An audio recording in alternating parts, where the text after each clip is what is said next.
You risked our entire marriage for nothing? I wasn't supposed to be there that night. The invitation had come in a gilded envelope, slipped discreetly under our front door, addressed only to Theo. It wasn't unusual, he was the self-made entrepreneur, the man with the Midas touch. But something about the way he hesitated when he opened it, his fingers tightening ever so slightly on the paper, set off a twinge of unease I couldn't shake. You should go, I said, forcing a casual smile as I poured him a cup of coffee. Networking sure thing. Theo nodded, his lips curving into that familiar, lopsided grin that had charmed me all those years ago. Yeah, I think I will. I had met Theo when we were both young and hungry, though in very different ways. I was the polished college graduate with a degree in marketing and a head full of plans. He was the scrappy kid from a blue-collar town, a high school dropout who'd worked his way from loading docks to owning his own logistics company. Back then, I admired his ambition, his drive. He had a magnetism that made you believe he could bend the world to his will. And he had. The man standing in front of me now was a far cry from the one I'd first met. His success was undeniable, expanding businesses, six-figure contracts, invitations to parties thrown by people who wouldn't have given him the time of day a decade ago. But with every step up the ladder, I felt him slipping further away from me. On the night of the party, I found myself alone in the house, the echo of his car fading down the street. My fingers itched to do something, anything, but I couldn't settle. I had an irrational sense that I needed to be there, to see what kind of world Theo was carving out for himself, the one I seemed to no longer fit into. Throwing on my sleek black dress, the one that had always turned his head, I drove to the address on the invitation. The party was breathtaking, the kind of event where the air was thick with the hum of power. Chandeliers glittered overhead as waiters swept through the room with trays of champagne. I spotted Theo almost immediately, standing near the bar, his tall frame leaning in close to a blonde in a crimson gown. Her laughter, high and flirtatious, cut through the clamor of the room as her hand brushed his arm. I froze, my stomach knotting. It wasn't jealousy, not at first. It was recognition. I had seen that ease, that smile, the way he effortlessly drew people into his orbit. It was part of what made him successful. But this wasn't business. This was different. Just as I gathered the courage to move closer, another voice stopped me cold. Fancy seeing you here, Hanna. I turned to face Jordan, my college ex, the one who had shattered my heart years ago. His dark eyes sparkled with the same mischief that had once been my undoing. You shouldn't be here, I hissed, my voice low and sharp. Jordan's smile widened. Neither should you, Hanna. But it looks like Theo's glad to be.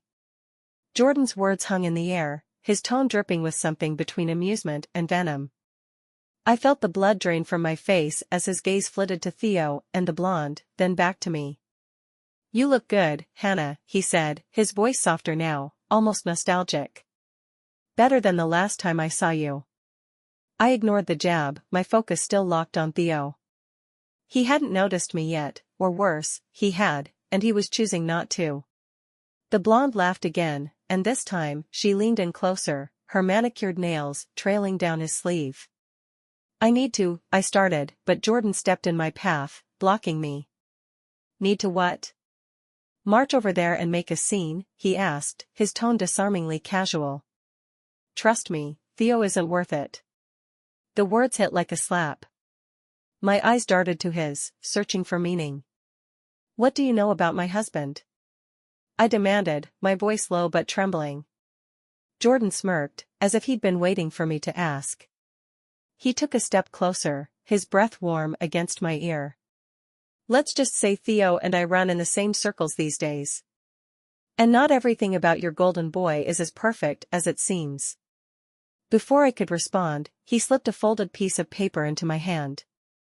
Read it when you're ready, he murmured, brushing past me and disappearing into the crowd. I stood there, frozen, the noise of the party fading into a dull roar. My fingers trembled as I unfolded the paper, revealing a string of dates, locations, and unfamiliar names. At the bottom, scrawled in bold letters, were the words, check his phone. My heart pounded as I looked back toward the bar. Theo and the blonde were gone. I found him in one of the private lounges, seated on a plush leather sofa with the blonde perched far too close for comfort. They were engrossed in conversation, her hand resting lightly on his thigh. My stomach churned as I stepped into the room, the click of my heels announcing my presence. Theo's head snapped up, his eyes widening for a fraction of a second before he masked his surprise with a practiced smile. "Hanna, what are you doing here?" I crossed my arms, my voice calm but ice cold. "I could ask you the same thing." The blonde shifted uncomfortably, offering me a tight-lipped smile. "I'll give you two a moment," she said, standing. Her exit was graceful, almost predatory, as if she had no doubt she'd be back. When the door clicked shut, I turned to Theo. "You're going to tell me who she is," I demanded.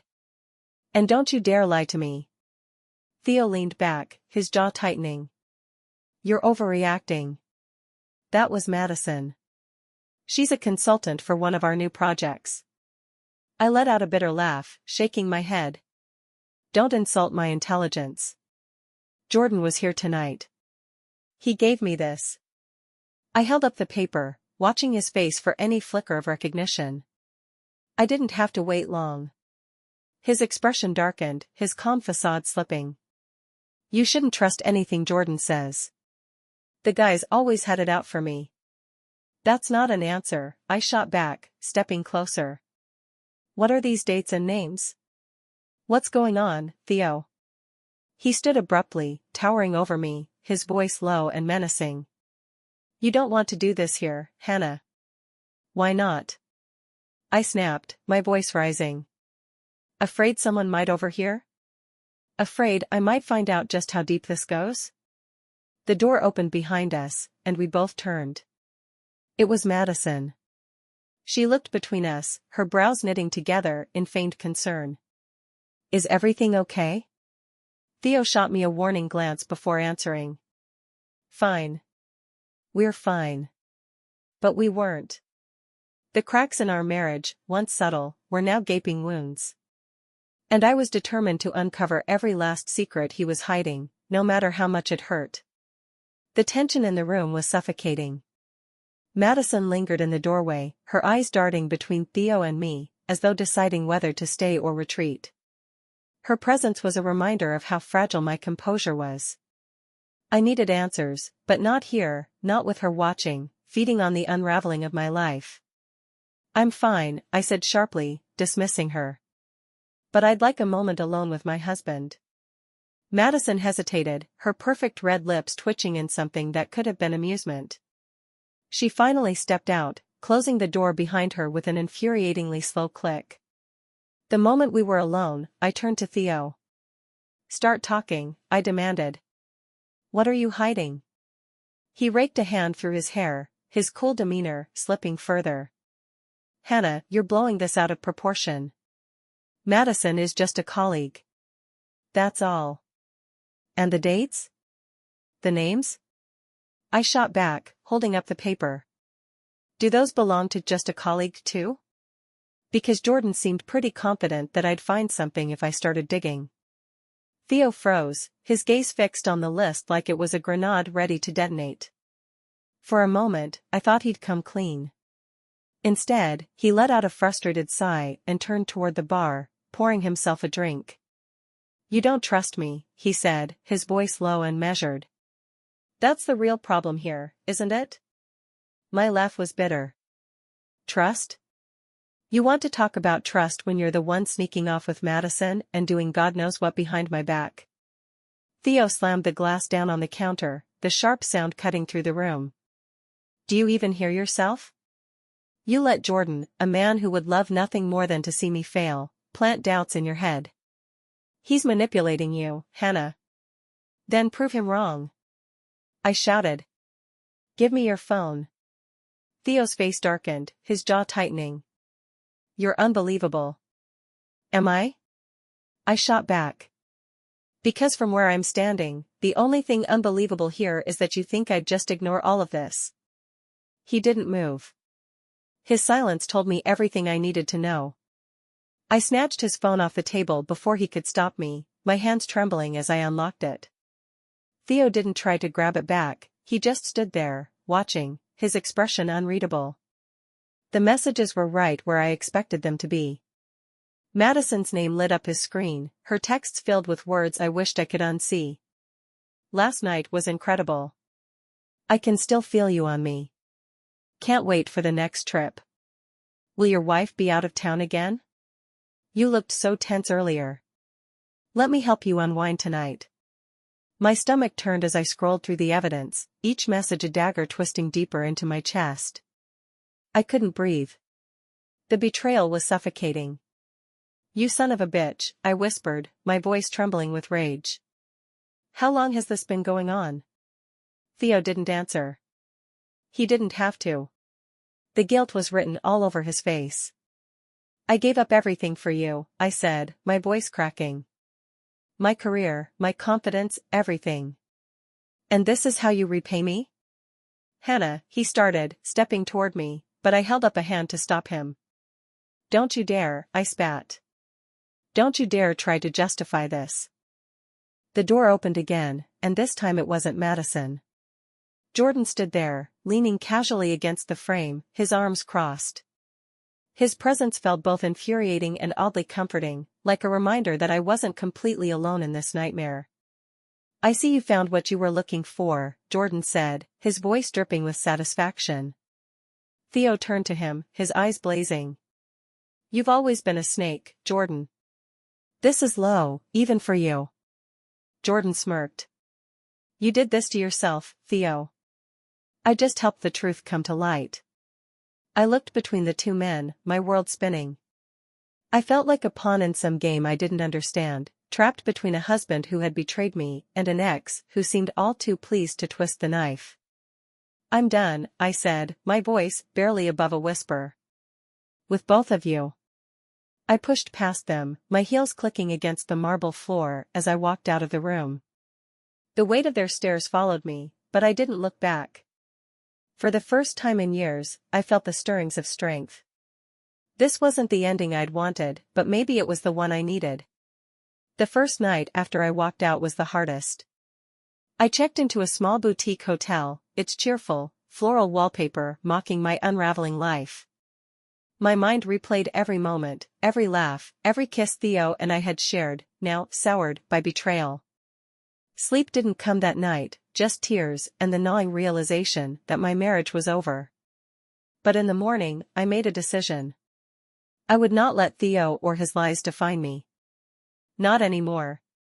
I spent the next week in survival mode. I filed for divorce the very next day, my lawyer assuring me that Theo's texts and emails would be damning evidence in court. My career, stagnant for years, became my lifeline. I picked up more shifts at the boutique, then started freelancing as a marketing consultant in the evenings. It wasn't much, but it was mine. Every day brought a small victory, a new client, an encouraging email, or even just managing to cook dinner for myself instead of ordering takeout. The cracks in my confidence began to heal, one piece at a time. Theo tried to reach out, of course. First, there were the calls and the late-night texts, each one a hollow plea for forgiveness. Then came the roses, dozens of them, delivered to my office and my hotel. I ignored them all, refusing to let him derail my progress. But when he showed up outside my boutique one rainy afternoon, I couldn't avoid him any longer. Hanna, he said, his voice low and pleading as I stepped out into the downpour. We need to talk. I crossed my arms, rain soaking through my coat. There's nothing left to say, Theo. His shoulders sagged, his once confident demeanor replaced by desperation. I made a mistake, he said, running a hand through his wet hair. A horrible mistake. Madison meant nothing. I let out a bitter laugh. You risked our entire marriage for nothing? Do you even hear yourself? I love you, he said, stepping closer, his voice breaking. I know I've ruined everything, but please, give me a chance to make it right.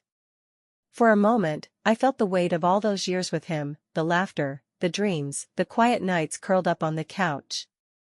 But then I remembered the texts, the lies, the months I'd spent feeling small while he basked in admiration. I loved you, Theo, I said, my voice steady. But I love myself more now. I walked away, leaving him standing in the rain.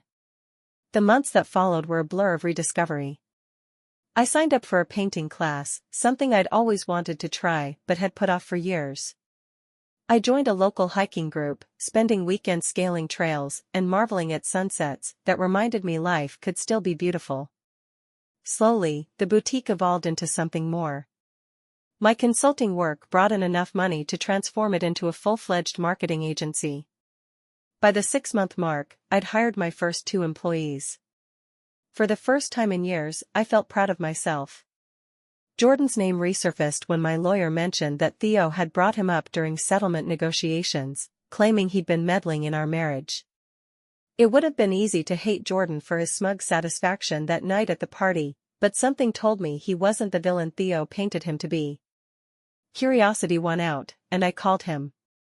We met at a quiet cafe, the kind with mismatched chairs and the scent of fresh-baked bread. Jordan looked different, less cocky, more reflective. I didn't tell you everything that night, he said after a long silence. About Theo. I raised an eyebrow. What's left to tell? Jordan hesitated, then leaned forward. He's been hiding more than an affair, Hanna. There's money, accounts he never disclosed, shady deals. I didn't say it before, because I didn't want you to get hurt any more than you already had. But I can help you expose him if you want. My stomach turned. Part of me wanted to walk away, to leave Theo's mess behind. But another part, a stronger part, knew this was my chance to take control. By the time the court date arrived, I was armed with every piece of evidence Jordan had helped me uncover. Theo's hidden accounts, his unethical business practices, it all came to light. The divorce settlement was swift, and the judge awarded me more than I dared hope for. Theo's empire crumbled under the weight of his own deceit. As I walked out of the courthouse, I felt a wave of relief. Not just because of the legal victory, but because I'd finally reclaimed my life. 1 year later, I stood in my newly expanded office, watching my team brainstorm for a high-profile client. The boutique was gone, replaced by a thriving agency that bore my name.